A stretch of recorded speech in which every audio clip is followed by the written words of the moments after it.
I think most of us have traveled at least somewhere. I want to do a quick quiz real quick to find out who is the most traveled among us. How many people have been to, just raise your hand if you've been to 3 or more other states outside of Michigan? Okay, has anyone been to 10 or more states outside of Michigan? How about 15? 20? Only a few hands up. 25? You're not quite sure once you get to that point? Okay. Anyone been to 40 or more states? I think we only have 2 people with their hands up still. 45 or more states? 48? 50. Yeah, we lost them at 50. Hawaii and Alaska, right? The last 2? Alaska, okay.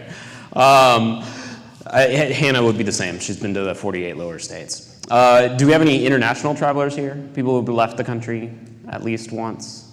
Yeah, a decent number of people have traveled internationally. We're familiar with the idea of being a tourist, of traveling somewhere that is outside of our home. For those of you who have spent a lot of time within one state, we can even travel locally, right? We have the Upper Peninsula, which very much feels like another state or another country at times, depending on where you are. We find ourselves a tourist in many of our own circumstances in our lives as we move around. I want you to think about the most different place that you may have visited from your home. It could be another country, it could be somewhere within our country, it could be you find yourself in the minority as a sports fan at a game, right? It could be a whole bunch of different circumstances, but think of that instance in which you were traveling somewhere, you found yourself in an environment that was very different than what you were familiar with. What surprised you the most in that environment? Think of something that was a surprise to you, that was unexpected. It wasn't something that you anticipated encountering or seeing or hearing or being a part of. I haven't traveled to Europe, but I think that from people who have traveled a lot to Europe, one of the most surprising things I hear for Americans to encounter in Europe is that they don't have public toilets in most places. It's a really uncommon thing there, which we find super normal for us, that every restaurant we have has them. Or maybe, if you've traveled to Egypt, this is what we think of Egypt being. I have not been there, but right, this is the image that comes to mind that we're taught in school, and we read the encyclopedias, we talk about the ancient Egyptians. This is what we think Egypt is like. You get there and you find out this is what it's like. The pyramids are a small piece on the edge of a giant modern city. And they are very carefully photographed to frame the city out. And you don't see the modern world. Or maybe you've been to a large city like Chicago or New York, and people talk a little different there, right? In some circumstances, in those 2 cities in particular, you're speaking the same language, but there are just some words you just don't know what they're saying, right? Especially the further east that you get, you can encounter that. Or maybe my family has roots in the South. Maybe you've traveled to the South a lot and spent some time in southern states, Kentucky, Tennessee, even Georgia, South Carolina, states like that, and you find out it is as redneck as the stereotype, and it is less redneck than the stereotype, all at the same time. Somehow you have both, right? There's a lot of surprising things that we encounter as we travel as tourists in our lives, or even to visit family and things. My grandparents lived in western Tennessee in the middle of nowhere. They called it the ugly part of Tennessee because you're far from the Smokies. The dirt is just red clay. You have some it's pretty dry, some hills, and it's not a really pretty area. But at one point when I was young, I noticed that my dad was ordering pizza for myself and my siblings. And he had to specify several times on the phone to order the pizza without onions. Apparently, in western Tennessee, it is normal for onions to be on pizza like it's cheese. It's part of the normal topping set. Right? Which is not common around here or where I grew up in Illinois. It was a surprise to us. Every region has their different ways of doing things, right, that can take us by surprise. When we're in an unfamiliar environment, our brains kind of cue us into different things that are going on. Our brains, there's a lot of science behind it, but when we're somewhere where we don't know, our brains become more active and more engaged, and they force us to pay attention to the things that a lot of times we wouldn't normally be paying attention to. We notice smaller details. We're more alert to our surroundings and other people.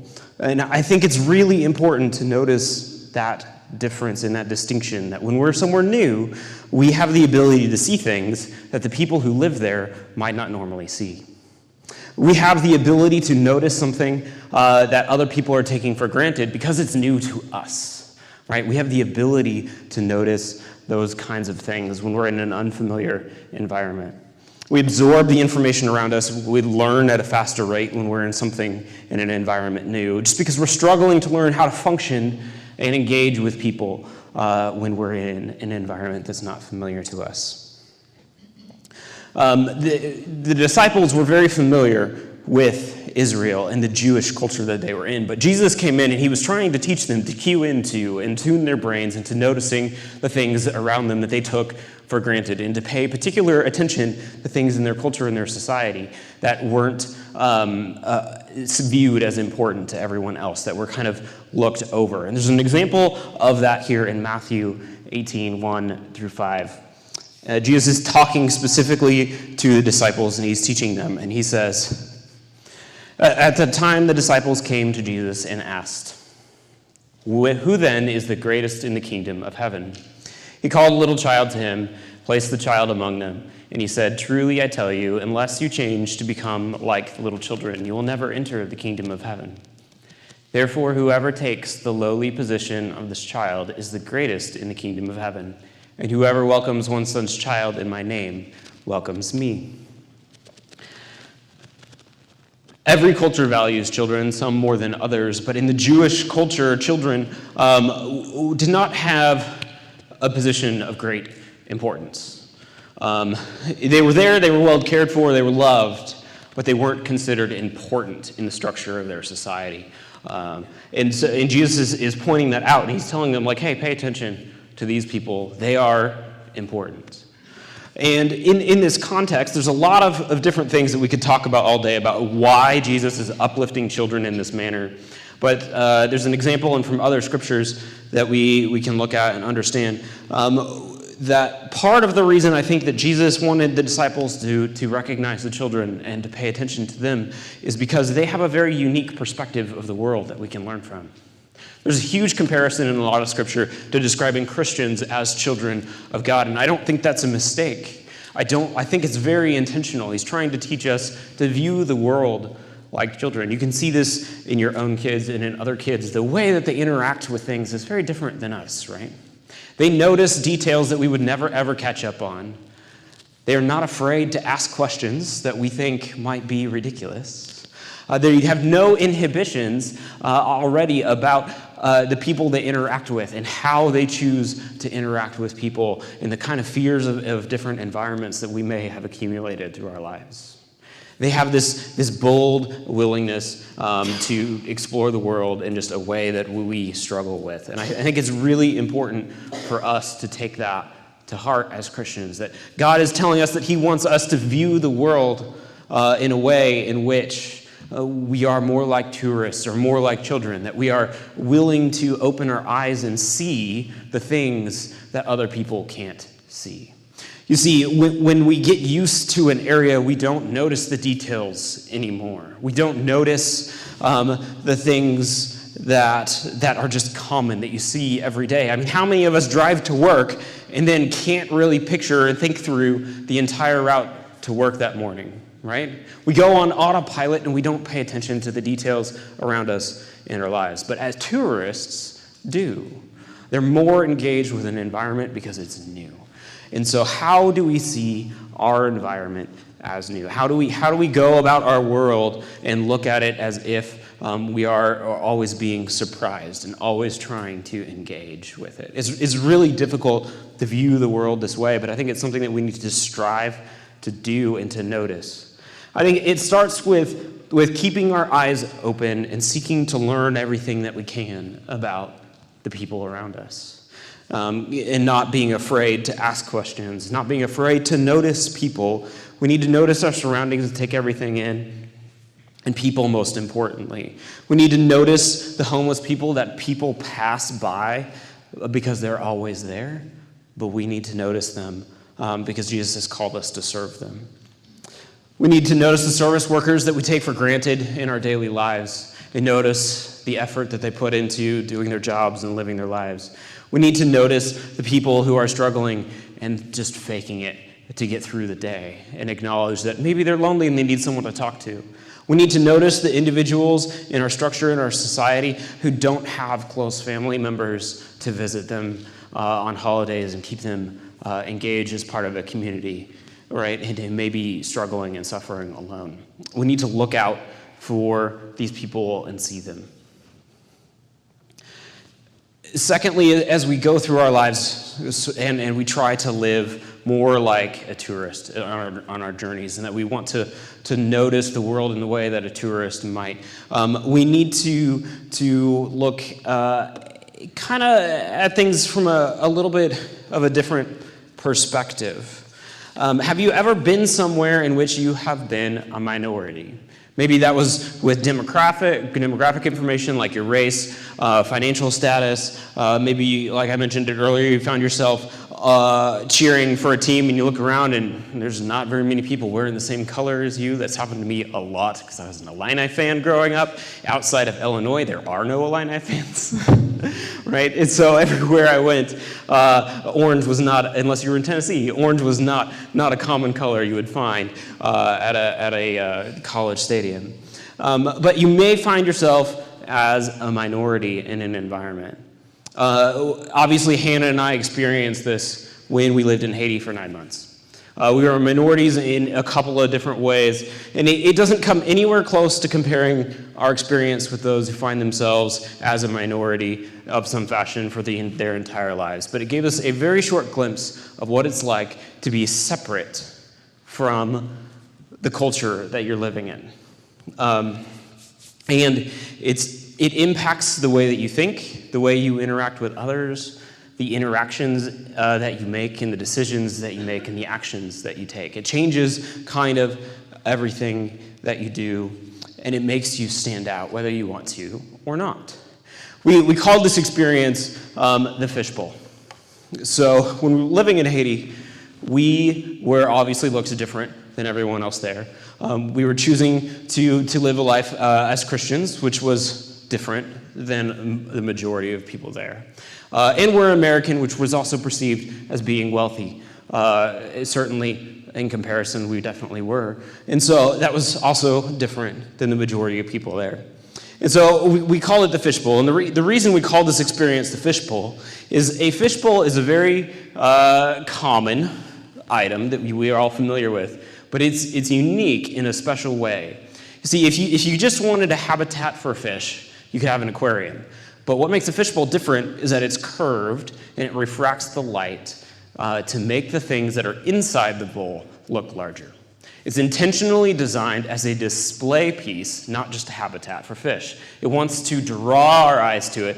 It gets our attention, and it's supposed to make whatever is inside look like it's on display and larger than it really is. And when you're in a minority in an environment, that's kind of what happens. You're almost in a fishbowl on display for everyone to see all the time. That makes living in that environment extremely challenging at times. Our students watched everything we did as we taught them and interacted with them in their lives, how we treated with them and how we treated one another. Our church members watched how we interacted with them and their children, especially as we struggled to learn their language. The people on the street watched how we greeted them, which was very important in their culture, and the way that we respected and handled merchants in their environment as we struggled to find ways to get the things that we need and live there. Every action that we took represented our minority to the locals, whether it was positive or negative, because we were on display for everyone to see. Coming back was almost a little bit easier because that pressure was gone, right? Suddenly, I was 1 in a million, not 1 in 10 right, of people who looked like me. I was back into an environment in which no one really noticed when I walked down a street or walked through an airport or went to a store. Right, that attention was no longer on us, which was nice to not have that pressure. There wasn't the pressure to always be a positive influence. The pressure was gone that I didn't have to be careful about every single word that I said. I didn't have to make sure that every action I took couldn't be confused or misconstrued as something else to be an insult to someone. But was that a good thing? Is it a good thing to not be on display or on a pedestal? Let's look at a passage from John this morning. This is it's a longer passage that's part of a bigger whole. But this is when Jesus is preparing for his death. He's praying to God about the sacrifice he's making. He's praying specifically for the disciples that he is leaving behind. And so the you being for the pronoun you in this passage is God. Jesus is the one speaking. And in verse 13 it says, I am coming to you now, but I say these things while I am still in the world, so that they he's talking about the disciples, may have the full measure of joy within them. I have given them your word, and the world has hated them, for they are not of the world any more than I am of the world. My prayer is not that you take them out of the world, but that you protect them from the evil one. They are not of the world, even as I am not of it. Jesus came and he changed how people exist in the world. Him coming made us Christians and his followers, his disciples, no longer members of this world, but members of the kingdom of God as we seek to serve him. He specifically calls it being out of the world, that we are still here, though, and he's not asking God to take us out of this environment. He's asking God to protect us. So we're intended to be separate from the rest of the world. In a lot of different ways, there's a million ways that we could talk about what that might look like. But this separation from the world is a good thing because it puts our witness on display for Jesus like we're in a fishbowl for other people to notice. Other people need to see how we love and that how we interact with others is different than the way the rest of the world treats other people. The separation holds us accountable to the public. If we're being honest, having integrity and doing the right thing every single time behind a closed door is really hard. But when you are in the eye of the public, it's still very hard, but it's a little bit easier. And there's accountability for it. We need that exposure to prevent sin from growing in the dark. It's the way that God meant us to live as Christians, in the eye of the public with high visibility. We're intended to live a life that looks so different from our neighbors because we are Christians that it is obvious and noticeable in the way that we treat other people, in the way that we speak, in the way that we choose to raise our families and interact with others.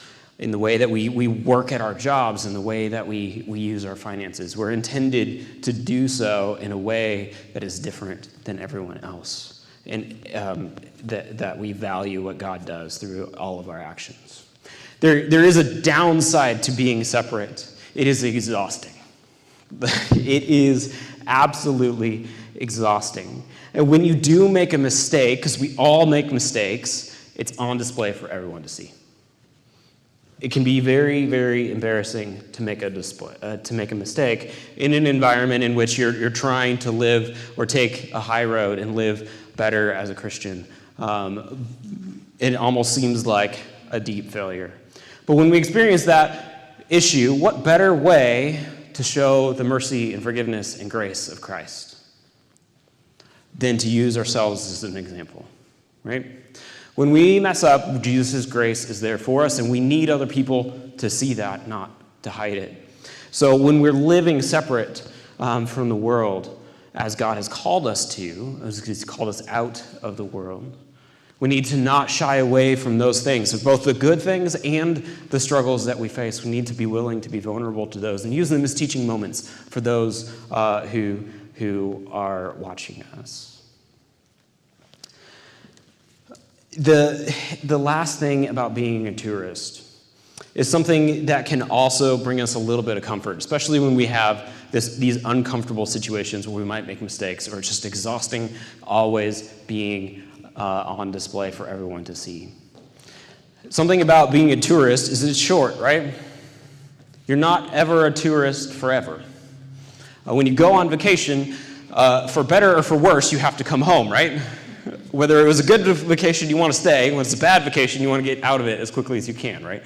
Sometimes that definitely happens. But all vacations, they come to an end, and all of our tours or visits, different places, come to an end. They are short, and they have a limited time frame. Well, living as Christians can be like that as well. James 4, verse 14, he says, "Why you do not even know what will happen tomorrow? What is your life? You are a mist that appears for a little while and then vanishes." It's not very encouraging. That doesn't make us feel very important, right? But at the same time, I feel like that can be somewhat encouraging because our time here is short. It might not feel very short, but from the perspective of heaven and the perspective of a Christian, when we are meant to live for eternity, the years that we are here is short by comparison.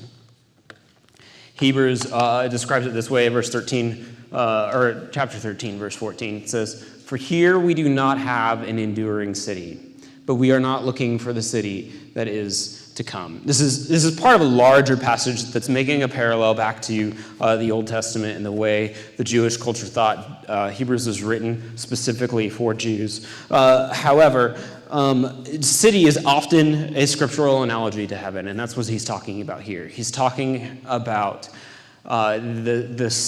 this world is not something we have to endure for long, because the city of heaven is coming to us soon. I think there's a couple of things that are encouraging here for us, and a couple of reasons that it being short-term is important. It's an important perspective to have as we go about our daily lives. But first, it should make us hurry. If something is short, we want to make the best of everything that we have, right? We want to do the best that we can. We want to enjoy as much as we can. We want to experience as much as we can. We know something is short. How many of us have packed our vacations so full it's no longer a vacation or relaxing, right? Because we're trying to see and do everything. I think that's a little bit about the way that we should live our lives. This is the only chance we have to influence other people about Jesus, whether that's telling our neighbors or teaching our kids or other family members or sharing our faith with our coworkers. It's the only chance that we have. It's the only chance that we have to help the people around us, and this is the only life that we're being given. We don't have another one. We shouldn't be stressed about it, but we should seek and to take every opportunity we have to love other people in the way that God has called us to. Secondly, it should encourage us when life gets hard. I've mentioned it a few times, but life is definitely not easy. There's a lot of challenges that we face just trying to live differently as separate in the world and other Christians that make our lives hard. But there's also just other harsh realities of living in a world that isn't the way that God originally meant it, with illness and things that are far beyond our control. And it makes living here hard. And I don't want to belittle those struggles and the pain that we face through family members and things like that. But at the same time, I think it's important to keep in perspective that this is temporary. It is short term. And that doesn't mean that there are harsh realities that we face and we struggle with on a daily basis that should be taken seriously. We definitely don't want to take light of those things. But there are aspects of our lives that we can remember that are short term, that can get us through the challenges that we face. I think within the context, there's a lot of things that when we talk about sharing our faith and we talk about living for Jesus, we talk about being different, that there's this paralyzing fear that holds us back. What if someone thinks I'm weird at work? Well, it's going to be short. It doesn't really matter in the long run what they think of us, right? What if I invite my neighbor to church and they say no, and then it's just really awkward? It's short term. That's not going to last forever because it's something short that we can endure. We can get through it. We can take that step and be willing to work through it. It doesn't matter what your coworkers think if you pray at lunch. It doesn't matter what if your family members get tired of you inviting them to church, right? It's short term. These things are temporary and we can handle them because we know that there's a light at the end of the tunnel, so to speak, right? That these are short activities and it is worth the struggle in the end. We need to have this perspective that we are visitors here, we are tourists here, while we are not on vacation here, because it definitely does not feel like being on vacation all the time, right? But this world is not our home. It is in heaven, and that's the destination we have to look forward to. And when we keep that as the forefront of our minds and our perspective, that we are tourists here, it can vastly help the way that we work through this. We need to learn to see the world through eyes that are surprised. The way that a child looks at things as always being new. The way a tourist looks at the world and notices things that other people might not anymore when it is a daily basis. If you'll notice you're traveling, especially in countries that have a more vulnerable population, Latin America and some of these developing nations, you'll notice that panhandlers target tourists, right? The reason why is because the tourists see them, the locals don't. They don't exist anymore in that culture because they see the same people every single day and they dismiss them. People who are seeking help in that way, they look for tourists because they know the tourists will see them. We need to see those people as Christians. We need to live separately and apart for Jesus in a life that is visibly, noticeably different than the way the rest of the world lives. And the downside of that is if the rest of the world is not noticing you live different, then maybe something is wrong. It's really harsh reality to take a deep look at your own life and to be willing to be honest with yourself and ask yourself, am I living a Christian life in a way that is different than the rest of the world? Does my life look different than the rest of the world?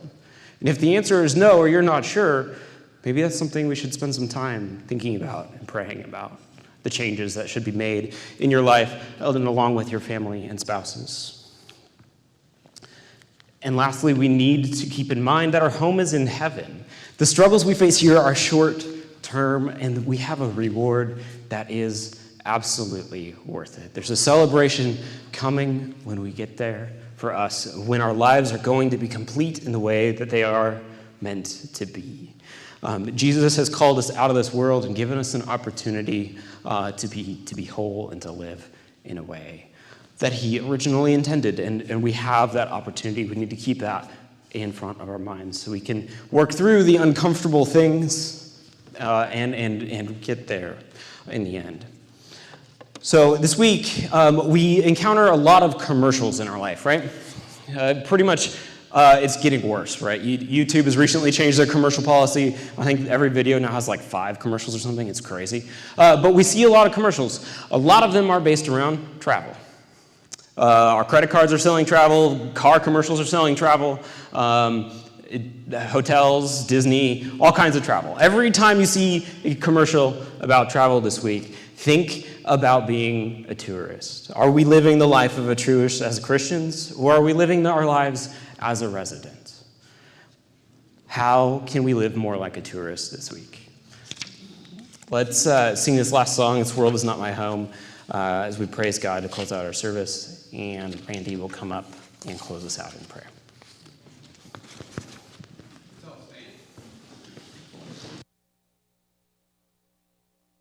This world is not my home, I'm just a passing through. My treasures are laid out somewhere beyond the blue. The angels beckon me from heaven's open door, and I can't feel at home in this world anymore. Oh Lord, you know I have no friend like you.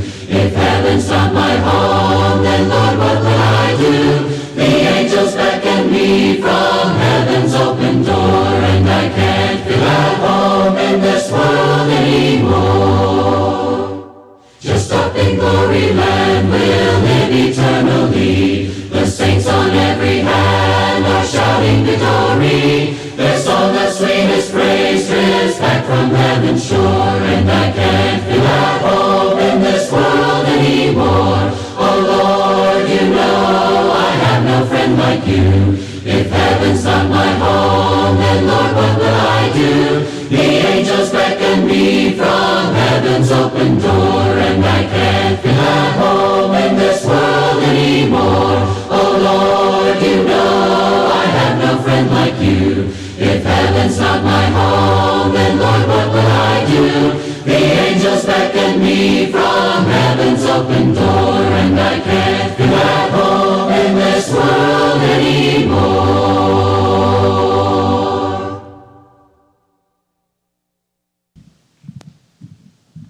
A couple of prayer requests.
Quick announcement as we dismiss.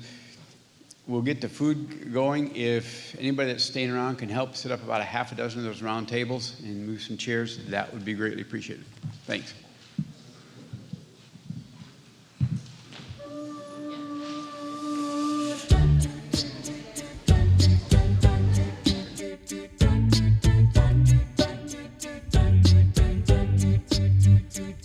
They say you're the king of everything, the one who taught the wind to sing, the source of the rhythm my heart keeps beating. And they say you can give the blind their sight, and you can bring the dead to life. You can be the hope my soul's been seeking. I wanna tell you now that I believe it. I wanna tell you now that I believe it. I do, that you can make me new. Oh, I'm an empty page, I'm an open book. Write your story on my heart. Come on and make your mark. Author of my hope, maker of the stars. Let me be your work of art. Won't you write your story on my heart? Write your story, write your story. Your story. Come on and write your story, write your story. Write your story on my heart. My life, I know it's never really been mine, so do with it whatever you like. I don't know what your plan is, but I know it's good, yeah. I wanna tell you now that I believe it. I wanna tell you now that